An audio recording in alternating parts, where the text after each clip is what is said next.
Short story. Pinocchio, the wooden boy who learned to be real.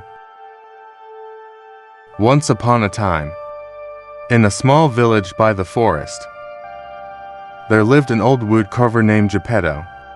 He lived alone in a little wooden house, and the only sounds that kept him company were the gentle taps of his carving tools. One day, while working, he sighed and whispered, "Oh, how I wish I had a little boy of my own." With all the love in his heart, Geppetto carefully carved a piece of wood into the shape of a cheerful little boy. When he was done, he named him Pinocchio. That night, as Geppetto slept, a kind fairy appeared and gently touched the wooden boy with her magic wand. "Pinocchio," she whispered, "if you learn to be honest, brave, and kind, one day you will become a real boy."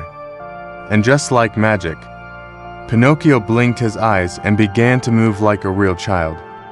When Geppetto woke up, he couldn't believe his eyes. Overjoyed, he hugged Pinocchio tightly. From that day on, Geppetto loved him as his own son.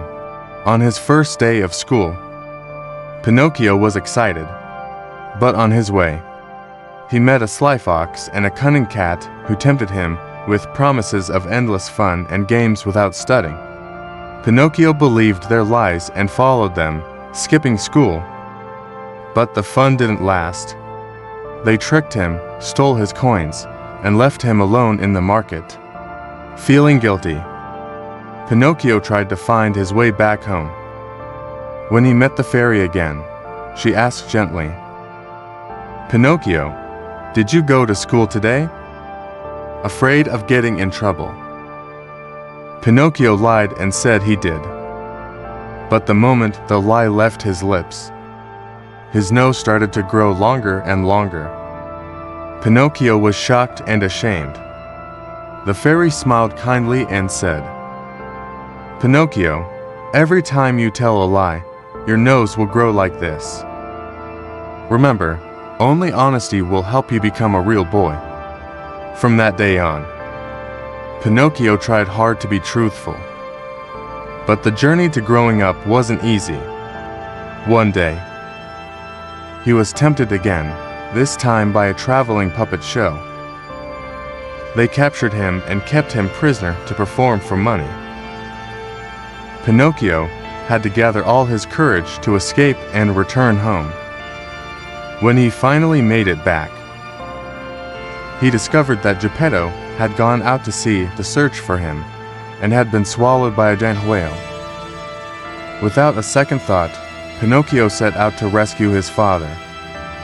He was swallowed by the same whale, and inside its dark belly, he found Geppetto weak but alive.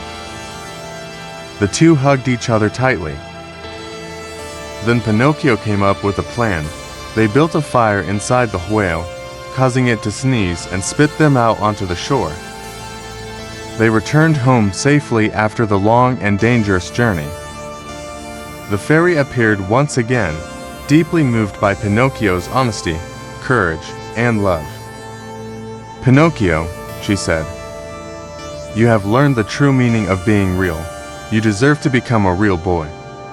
A warm, magical light surrounded Pinocchio, and before he knew it, he was no longer made of wood.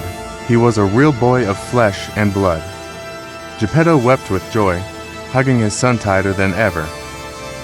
From that day forward, Pinocchio lived happily with his father, never forgetting the lesson he had learned.